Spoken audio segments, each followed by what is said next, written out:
4 తరాల నుంచి చేనేతనే నమ్ముకున్న కాదంబరి వారు.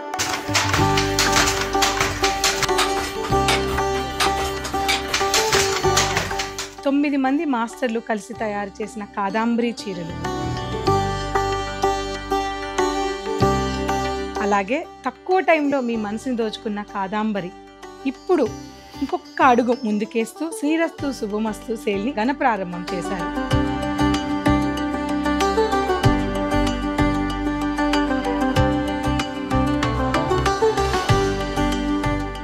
ఎన్నో రంగులతో చీరలోనూ నాణ్యతనిస్తూ మీకు అందిస్తున్న కాదంబరి చీరల కోసం మీరందరూ తప్పకుండా ఈ శ్రీరస్తు శుభమస్తు సేల్లో పాల్గొనాలని నేను మనస్ఫూర్తిగా కోరుకుంటున్నాను. తప్పకుండా విజిట్ అవ్వండి మన కాదంబరిని. ఈ కాదంబరి సేల్స్ ఈ రోజు మొదలైన ఈ శ్రీరస్తు శుభమస్తు సేల్ డిసెంబర్ 30వ తారీఖు వరకు ఉంటుంది. అంతేకాకుండా వారి తయారీ ధరలకే మీకు అందిస్తూ ప్రతి 25,000 పర్చేసింగ్ మీద ప్రేమతో ఒక చిన్న చినుకారుగా గోల్డ్ కాయిన్ అనేది అందిస్తున్నారు. ఇది అందరూ స్వీకరిస్తారని నేను కోరుకుంటున్నాను. Thank you.